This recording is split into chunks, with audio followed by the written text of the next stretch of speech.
What's up, everybody? Ben Raza and Matt Gajeski here for Awesemo Odds, and we are back talking Monday Night Football. We've got the Dolphins, we've got the Saints, we've got a 37-point total, but this is a big game for both teams. They really could use it. They want to stay alive in the playoff hunt, and what are we going to do? We are going to build another same-game parlay.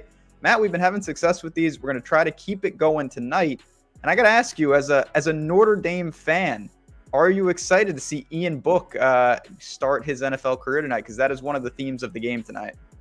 The debut of Ian Book. I will say he is a pretty exciting signal caller to watch just because he is mobile. So I'm expecting some rushing outputs and scrambles from him. He had a pretty good career at Notre Dame. He's a multi-year starter. But this guy, he fell in the draft for a reason. And he's a fourth-string quarterback in the NFL for a reason. The best thing I can say is his mobility makes him a little more exciting. Yeah, no doubt about it. It's, again, they're not doing this because they want to give him a shot. They're doing it because they have really no other choice. And that's why we find the Dolphins as a 3-point road favorite. Again, a 37-point total.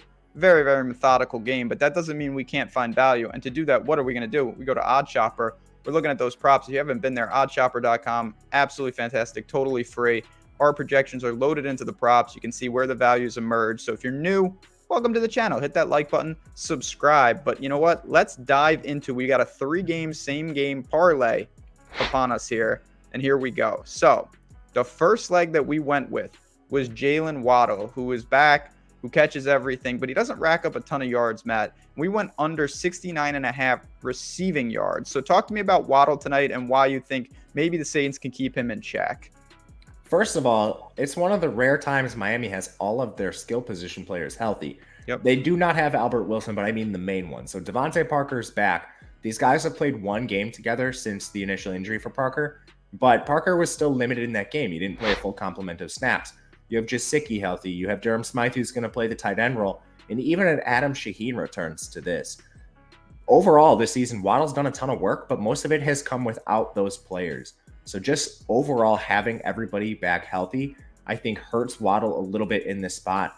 And then to your point, we know Waddle is not a deep A-dot receiver on the season. He has a 7.3 A-dot, which is well short of the 6 and one of the lowest marks in the NFL right now. So he's going to need to do a lot with the targets he sees if he's going to eclipse this number, which I do not see happening. Yeah, so that originally when we were building this, I was looking at Waddle's receptions prop, but I didn't want to go there because it felt like he's very live. He has games where he catches 8-9 balls, but it only totals 40 or 50 yards. And I think here, obviously Waddle has shown that he can do it, but so under 69.5, that's a very generous number. It's part of the same game parlay with the slider. I feel pretty good about that. But on the flip side, now we're going over a different Miami pass catcher, and we're going to the tight end spot with Mike Gesicki, over 44.5 receiving yards. This is another value over on OddsShopper. Again, you mentioned that Tua will have the opportunities to distribute the ball, amongst a lot of guys. Gesicki can be a matchup problem. Talk to me about what you see from him tonight and why you think we can push over this 44.5.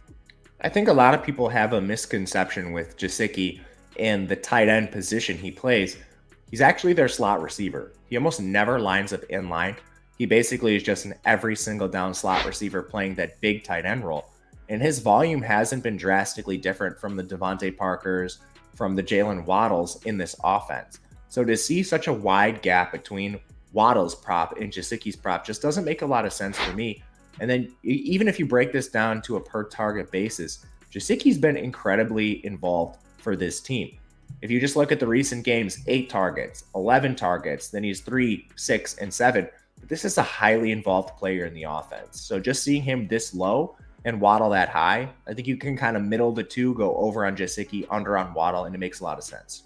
Yeah, and again, we're obviously building the parlay out. We're getting a higher multiplier payoff from this. And that's the beauty of these same game parlays. You can find your risk tolerance. You can find the parlay that works for you.